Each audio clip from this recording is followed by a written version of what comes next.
Le public avait attendu. Puis, un malaise. Puis la méfiance. Quand Auguste reprit connaissance dans sa loge, il fut stupéfait de voir un médecin penché sur lui. Sa figure, sa tête, était toute tailladée, meurtrie. Le sang s'était coagulé par-dessus le maquillage, le masque, déformé, était méconnaissable. On eût dit, Dieu sait quoi, posé là, sur le billot d'un boucher. Son contrat rompu, net. Auguste s'enfuit du monde qu'il connaissait. N'ayant ni le désir de reprendre sa vie de clown, il se mit à errer, ça et là. L'Amérique.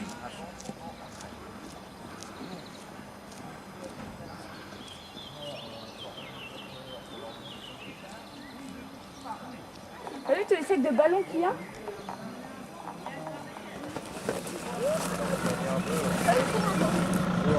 Bon, c'est pas les mêmes bons. C'est grâce à Sandy qu'on a les subventions de la DRAC. Si, qu'est-ce qu'il y a? On a les subventions de la DRAC.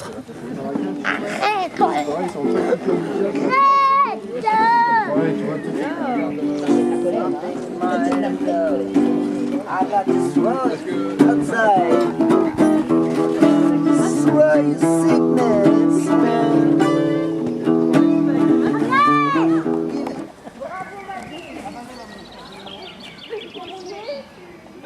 Ouais, non, en plus avec cette lumière éblouissante qui nous tombe sur les yeux là.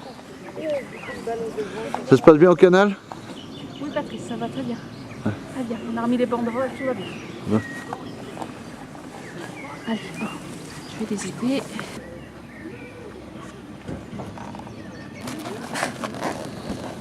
Ah, il s'est tout passé, hein. Il s'est tout passé. Mais il a de l'humidité, mais il est beau. Ouais. J'aime pas être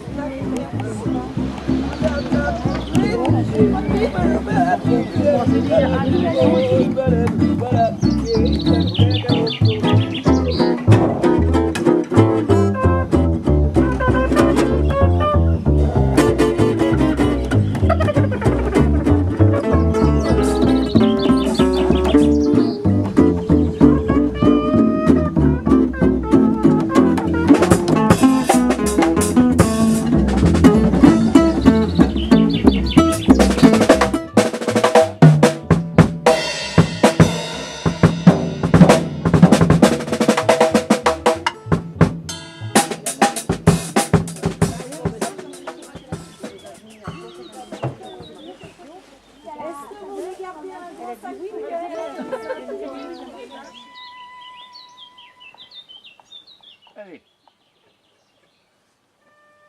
Le 6? Oui.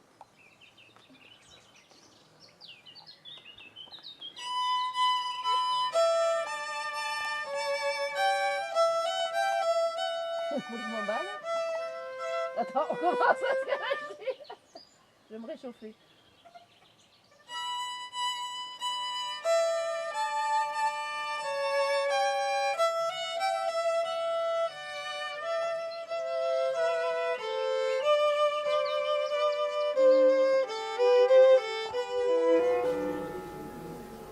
Attendez, je prends mon souffle.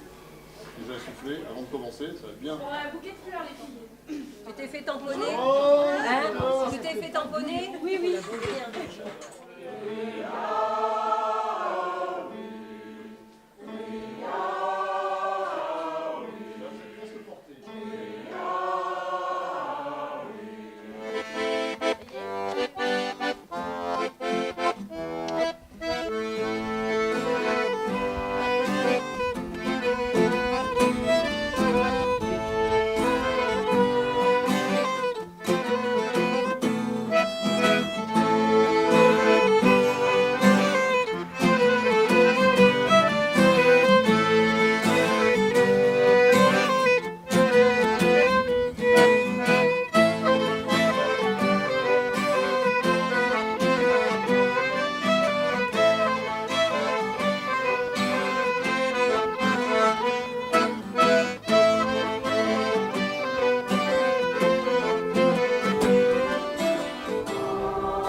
bâillements comme ça, qu'elle appelle ça, c'est 3 baillas.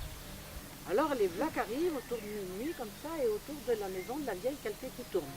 Mais c'est qu'à minuit dans les bois, il y a bien moins de lumière que chez la Colette. Alors ils sont là, ils discutent, qu'ils ont fait. On a dit qu'on allait y faire peur, on va y faire peur. Oui, non, enfin, qui c'est qui va le premier? Bon, je vais y aller, moi, le premier. Alors, ce que je vous ai pas dit, si je vous l'ai dit que la vieille, elle avait une manie, puis qu'elle mangeait sa pomme le soir. Voilà, je me rappelle plus si je vous l'ai dit. Alors, voilà, le premier qui y va, il s'approche de la maison, petit, petard, colle son oreille à la porte. Et juste à ce moment-là, il y a la vieille dans la maison qui dit « Oh, là, mon premier baïa qui arrive. Je ne vais pas tarder à aller me coucher, moi. » Qui dit le gars derrière la porte. Mais c'est vrai qu'elle a les yeux en rayon X qu'elle voit à travers. Mon Dieu, mon Dieu, mon Dieu. Mais qui que je vois de mieux. Oh là là. Oh, ça me tortille là-dedans. Oh, je ne vais quand même pas mettre ça dans la porte. Oh là là, ça me tortille. Et puis la vieille, elle sort sa pomme du four pendant ce temps-là. Et vous savez, les pommes, c'est bon les pommes au four, hein. Les pommes en cuisant, elles font ça. Puis il y a de la chair qui sort. Alors la vieille, elle regarde sa pomme, puis elle dit « Tu peux toujours un chien, ça m'empêchera pas de te manger. » Eh ben manger, il est parti.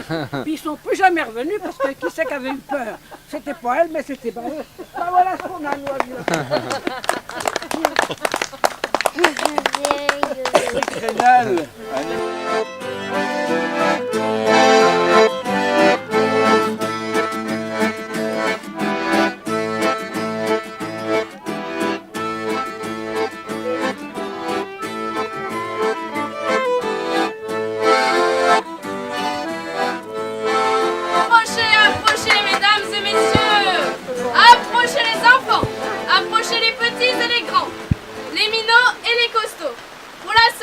L'unique fois dans votre ville, voici le cirque magique.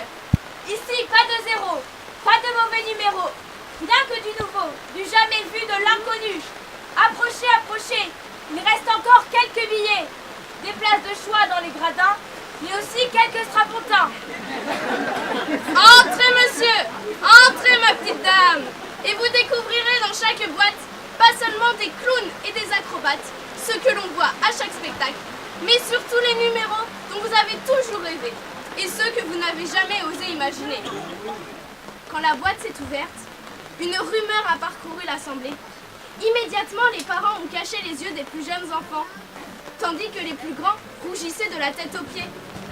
Imaginez, à la queue leu-leu et dans une semi-obscurité, des animaux qui se dandinaient. Un zèbre, sans ses zébrures, se déhanchait en riant à pleines dents. Une girafe, élancée sur ses pattes interminables et sans un seul motif sur son pelage, l'accompagnait comme si de rien n'était. Le dromadaire et le chameau semblaient s'être donné le mot et avaient laissé leur bosse en coulisses, tout comme le tigre qui, sans ses rires, y était en douce.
Je vais entrer là, je dormirai dans le foin et je repartirai au petit jour, sans avoir fait peur à ces belles petites filles. Il franchit le mur, péniblement, à cause de son genou blessé. Et passant d'une voiture sur l'autre, du siège d'un char-à-banc sur le toit d'une berline, il arriva à la hauteur de la fenêtre, qu'il poussa sans bruit, comme une porte.